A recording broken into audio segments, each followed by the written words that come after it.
पूर्ण विश्वास के साथ जहां अमल होता है वहां निश्चित रूप से हम आगे बढ़ते हैं।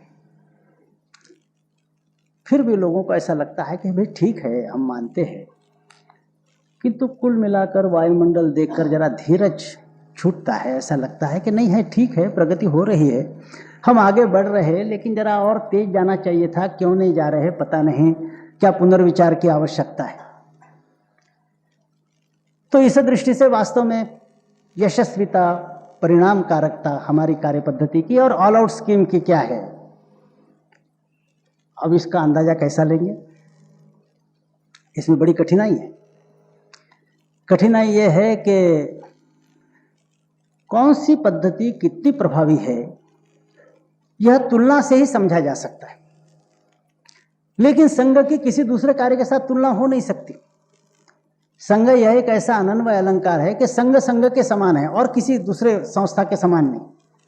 संपूर्ण समाज को सुसंगठित अवस्था में लाना यह संघ का काम होने के कारण संघ के समान दूसरा कोई काम नहीं। तो कार्य के स्वरूप के दृष्टि से विचार किया तो संघ यह अनन्वय अलंकार है, इसका किसी के भी साथ इसकी तुलना नहीं हो सकती। इसलिए और किसी के साथ तुलना करते हुए और फिर देखना कि भाई वो ज्यादा प्रभावी है या ये ज्यादा प्रभावी है, ये बड़ा कठिन काम है। लेकिन हाँ, दूसरा है, संगठन के नाते यदि हम देखें, कार्य क्षेत्र दूसरा होगा, कार्य का स्वरूप दूसरा होगा, लेकिन जैसे संघ की प्रतिज्ञा है कि हम संगठन बनाएंगे, वैसे और यदि किसी की प्रतिज्ञा होगी कि हम संगठन बनाएंगे,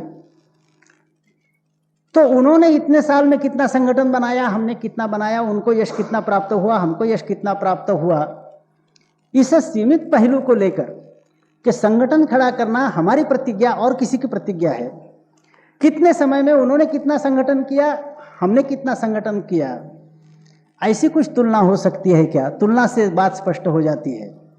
तो ऐसा दिखेगा कि जहां कार्य के स्वरूप के दृष्टि से संघ अतुलनीय है, क्योंकि संघ के जैसे कार्य का स्वरूप और कहीं नहीं, वहां संगठन खड़ा करना है ऐसी प्रतिज्ञा, ऐसी इच्छा कई लोगों ने दिखाई, कई लोगों ने संगठन खड़ा करने के प्रयास किए, और केवल संगठन शास्त्र की परिणाम कारकता इस नाते हमारी उनकी तुलना हो सकती है।